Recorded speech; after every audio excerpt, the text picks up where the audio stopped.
Bienvenue dans la tête des tueurs. Je suis Quentin Bernard et ensemble, nous allons plonger dans les récits les plus sombres et captivants des crimes en série qui ont marqué l'histoire.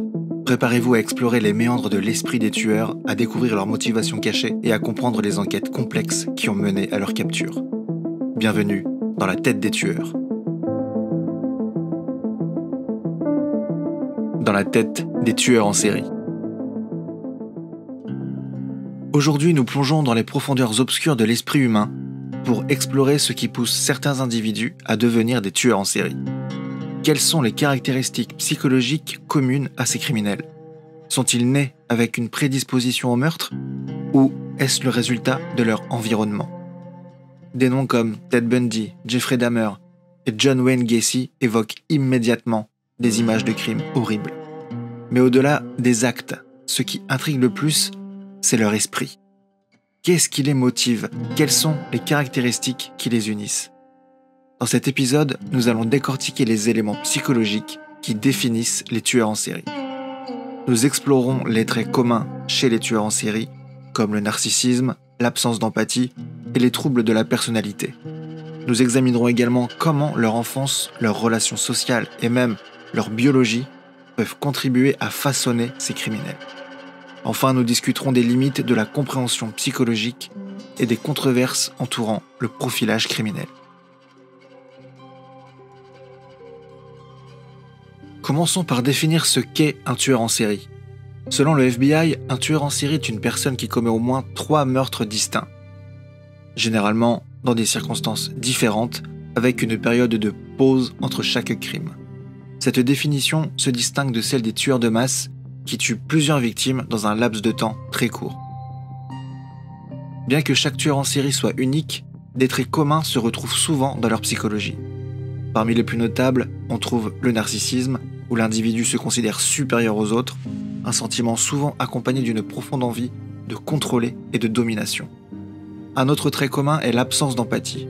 Les tueurs en série sont souvent incapables de ressentir de la compassion ou de l'empathie pour leurs victimes.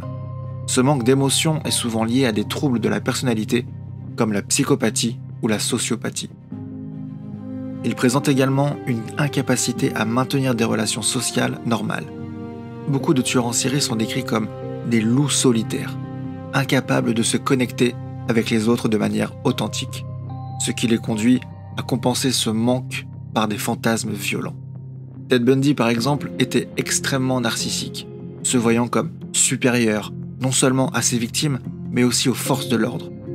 Jeffrey Dahmer, quant à lui, souffrait d'une absence totale d'empathie, voyant ses victimes plus comme des objets qu'il pouvait manipuler pour satisfaire ses besoins.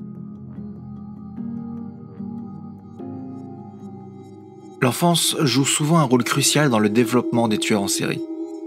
Les recherches montrent que bon nombre de ces tueurs ont vécu des traumatismes sévères pendant leur jeunesse. Ces traumatismes peuvent inclure des abus physiques, émotionnels ou sexuels, une négligence ou encore une violence domestique. Ces expériences traumatiques créent des cicatrices émotionnelles profondes qui, dans certains cas, façonnent la vision du monde de l'individu, le rendant insensible à la douleur des autres. L'enfant apprend à associer la violence avec le pouvoir et le contrôle, 2 éléments centraux dans la psychologie des tueurs en série. Prenons l'exemple d'Edmund Kemper, un tueur en série qui a tué 10 personnes, y compris sa propre mère. Kemper a grandi dans un environnement familial extrêmement abusif, dominé par une mère autoritaire et maltraitante. Et ce traitement a alimenté chez lui une haine profonde envers les femmes qu'il a finalement exprimée au travers ses crimes. Richard Ramirez, connu sous le nom de Night Stalker, a été exposé à une violence extrême dès son plus jeune âge. Son cousin, vétéran du Vietnam, lui a montré des photos d'actes de torture qu'il avait commis pendant la guerre, ce qui a eu un impact dévastateur chez le jeune Ramirez, l'amenant à associer violence et excitation. Les théories psychologiques sur l'attachement expliquent que les enfants maltraités ou négligés développent des attachements insécures, qui peuvent se manifester plus tard par des comportements antisociaux ou violents. De plus, les traumatismes précoces peuvent perturber le développement du cortex préfrontal, la partie du cerveau responsable de la régulation des émotions et du contrôle des impulsions.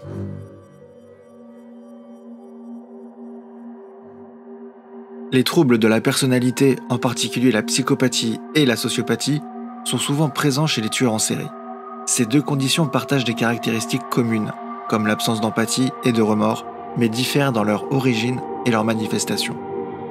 Les psychopathes comme Ted Bundy sont généralement charismatiques et manipulateurs, capables de se fondre dans la société tout en dissimulant leurs intentions meurtrières.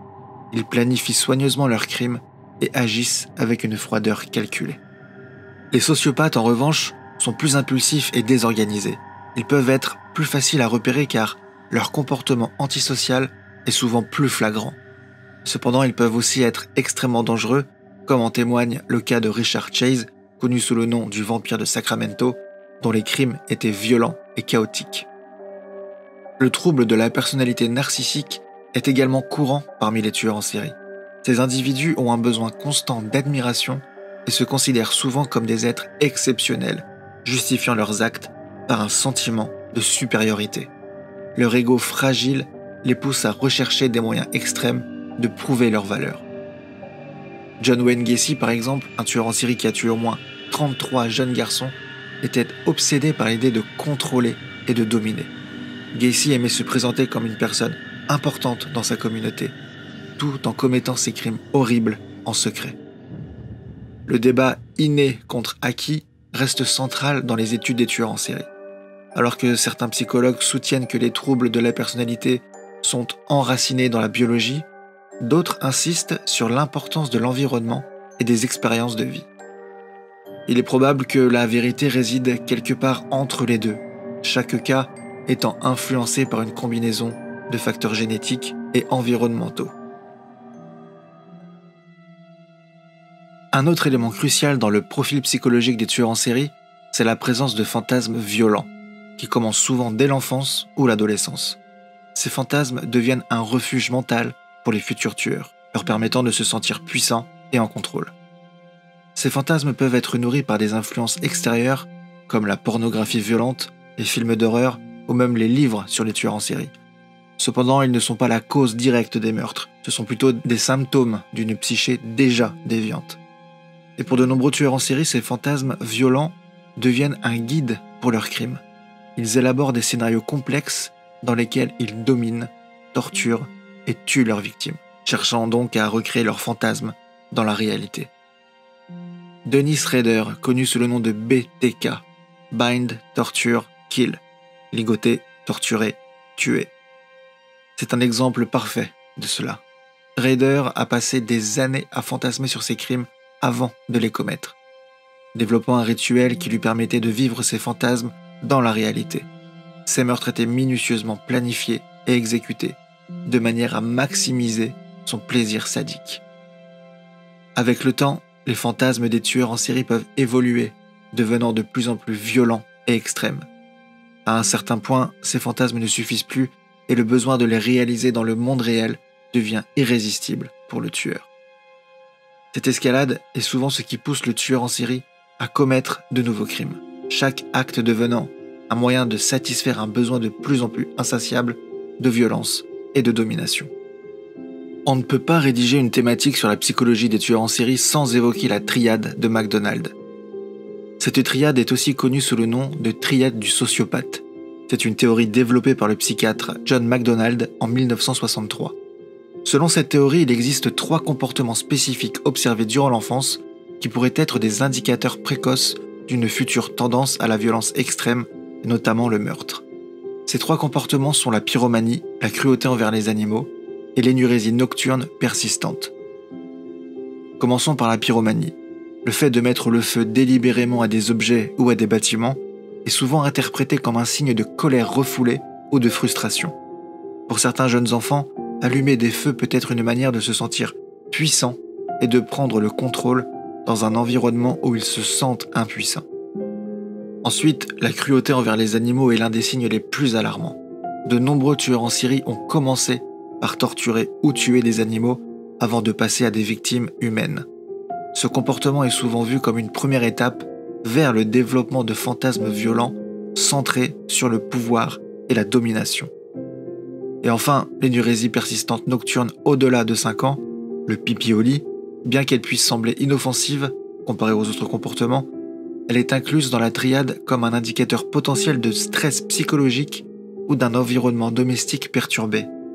Elle peut être le résultat d'abus ou de traumatismes, des facteurs souvent présents dans l'enfance des tueurs en série. Beaucoup de tueurs en série célèbres ont montré des signes de la triade de McDonald dans leur enfance. Par exemple, Jeffrey Dahmer a tué et mutilé des animaux bien avant de commencer à tuer des humains. Il collectait des cadavres d'animaux et les disséquait, une pratique qui préfigurait des crimes futurs. David Berkowitz, connu sous le nom du fils de Sam, a avoué avoir déclenché des incendies dès son plus jeune âge. Il aurait mis le feu à des bâtiments simplement pour observer le chaos qui en résultait. Un comportement qui reflétait son besoin de destruction et de contrôle. Edmund Kemper, que j'ai mentionné plus tôt, a également montré des signes de cruauté envers les animaux dans son enfance. Il a tué les animaux de compagnie de la famille, souvent en cachant ses actes à sa mère avant de passer à des victimes humaines. Cependant, il est important de noter que la triade McDonald est une théorie controversée. Tous les individus qui présentent ces comportements dans leur enfance ne deviennent pas des tueurs en série. De plus, certains chercheurs soulignent que ces comportements pourraient être des symptômes de troubles sous-jacents plutôt que des prédicteurs fiables de la violence future. Les critiques de la triade arguent que ces signes ne devraient pas être utilisés comme indicateurs définitifs du comportement criminel. Bien qu'ils puissent être présents chez certains tueurs en série, ils ne suffisent pas à expliquer la complexité psychologique de ces individus. Le contexte familial, les expériences de vie et les facteurs biologiques jouent également un rôle crucial. Malgré ses limitations, la triade McDonald a été utile pour sensibiliser à l'importance de détecter et d'intervenir sur des comportements problématiques dès l'enfance. Elle rappelle que certains signes ne doivent pas être ignorés, mais plutôt investigués dans le cadre d'une approche plus large et nuancée de la prévention de la violence. Bien que le profilage psychologique soit un outil précieux pour comprendre et appréhender les tueurs en série, il n'est pas sans limite. La psychologie humaine est complexe et les motivations derrière les crimes violents sont souvent multifactorielles et difficiles à prévoir. Certaines critiques du profilage soutiennent que cette pratique repose trop sur des stéréotypes et des généralisations, ce qui peut mener à des erreurs dans les enquêtes criminelles. De plus, chaque tueur en série est unique, et ce qui fonctionne pour un cas peut ne pas s'appliquer à un autre. Il existe des cas où le profilage psychologique a conduit à des fausses pistes dans les enquêtes. Par exemple, dans l'affaire du Yorkshire Ripper au Royaume-Uni, les autorités se sont basées sur un profil psychologique qui décrivait le tueur comme étant une personne célibataire, ce qui les a conduits à écarter des suspects mariés, retardant ainsi l'arrestation de Peter Sutcliffe. De même, le profilage initial de Gary Ridgway, de Green River Killer, le tueur de la Green River, le décrivait comme un homme de race blanche, intelligent et éduqué, ce qui ne correspondait pas à Ridgway, un ouvrier d'apparence banale, retardant également son identification. Et pourtant, malgré ces défis, le profilage psychologique continue d'évoluer. Les avancées en neurosciences et en psychologie comportementale permettent d'affiner les techniques de profilage en tenant compte de la complexité des facteurs biologiques, psychologiques et environnementaux qui peuvent conduire quelqu'un à devenir un tueur en série. L'intégration de l'intelligence artificielle et des analyses de big data dans les enquêtes criminelles offre également de nouvelles perspectives permettant de croiser des milliers de données pour établir des profils plus précis et éviter les erreurs du passé. Dans cet épisode, nous avons exploré les profondeurs de l'esprit des tueurs en série en examinant les caractéristiques psychologiques communes, l'impact de l'enfance et des traumatismes, le rôle des troubles de la personnalité et l'importance des fantasmes violents. Nous avons également abordé la triade McDonald, un ensemble de comportements observés chez certains tueurs en série dès leur enfance, tout en soulignant ses limites et ses controverses. Comprendre ce qui pousse un individu à devenir un tueur en série reste une tâche ardue. La complexité de l'esprit humain signifie que chaque tueur est unique, façonné par une combinaison de facteurs génétiques, psychologiques et environnementaux. Cependant, en continuant d'étudier et de chercher à comprendre ces individus, nous espérons non seulement prévenir de futurs crimes, mais aussi apporter un certain niveau de justice et de réconfort aux victimes et à leurs familles. Finalement, si ces criminels peuvent nous sembler incompréhensibles, il est essentiel de se rappeler que la plupart des gens même confrontés à des traumatismes similaires, ne deviennent pas des tueurs. Cela souligne l'importance de la résilience, du soutien social et de la capacité à surmonter les difficultés, des éléments que nous devrions tous chercher à promouvoir dans notre société.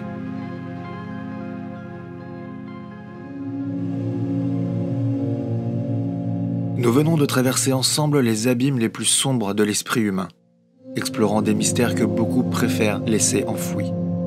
Maintenant, alors que nous émergeons de ces ténèbres, je vous invite à prendre de profondes respirations et à retrouver un semblant de sérénité. Je suis Quentin Bernard, merci de m'avoir accompagné dans cette descente vertigineuse. Ce podcast est entièrement écrit et réalisé par moi-même, avec le soutien précieux de Jonathan Dyer. Merci à tous pour votre fidélité. À très bientôt pour une nouvelle plongée profonde et troublante dans la tête des tueurs.